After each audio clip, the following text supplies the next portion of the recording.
Un chapeau, des lunettes, un paréo, à votre avis, de quoi je vous parle aujourd'hui? Des vacances, bien sûr, et plus précisément de comment voyager avec une sclérose en plaques. Et le maître mot, c'est l'organisation. Alors, en théorie, on peut voyager n'importe où quand on a une CEP. En pratique, on est quand même assez nombreux à souffrir de la chaleur et à voir nos symptômes augmenter quand il fait très chaud. Donc, renseignez-vous bien sur le climat, la météo, et prévoyez en fait la saison pour aller visiter le pays.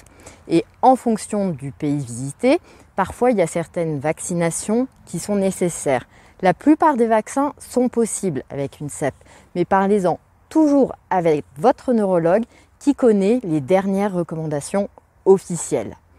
Maintenant, si vous voyagez par le train, par avion, vous avez besoin d'une assistance, alors vous y prenez pas la dernière minute et contactez l'assistance. Par exemple, pour la SNCF, il faut au moins 48 heures pour pouvoir bénéficier du service Accès Plus. Et puis, il faut aussi vérifier l'accessibilité des lieux où vous vous rendez en vacances. Il faut savoir que de plus en plus de sites internet sont très bien faits en ligne. Et puis, il y a également des agences qui sont spécialisées dans les voyages accessibles. Maintenant, vous prenez des médicaments. Moi, je préconise pour le voyage un pilulier dans le sac à main ou le sac à dos et un autre pilulier dans la valise. Pourquoi ? Parce qu'une valise en soute, ça peut se perdre. Un sac à main, ça peut être volé. Donc, ça évite bien du stress. Si vous vous sondez, il faut savoir qu'il existe des sets de sondage qui sont très pratiques en voyage. Et mieux vaut en prévoir trop que pas assez. Parce qu'en voyage, il faut savoir quand même qu'on boit un peu plus. Et donc, on peut avoir besoin de plus de kits. Maintenant, concernant les papiers, vous voyagez en France, vous n'oubliez pas votre carte vitale, votre attestation ALD, les ordonnances.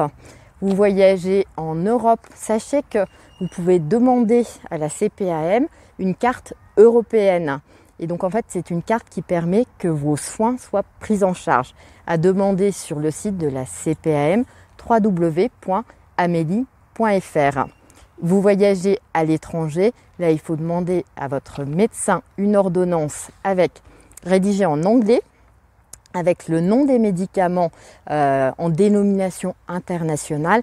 Donc ça, c'est le nom que tous les médecins comprennent en fait, quelle que soit leur nationalité. Il faut également une attestation, rédigée en anglais aussi, qui certifie que votre état de santé nécessite les médicaments ou le matériel qui sont précisés sur l'ordonnance. Et enfin, pour la valise, et là ça sent bon les vacances. Moi je sais que je suis hyper distraite, je crée une note sur mon téléphone et comme ça, je n'oublie rien. Maintenant, tous ces conseils, vous pouvez les retrouver dans Sclérose en plaques et Talons aiguilles. Nous, on se retrouve à la rentrée et je vous souhaite d'excellentes vacances.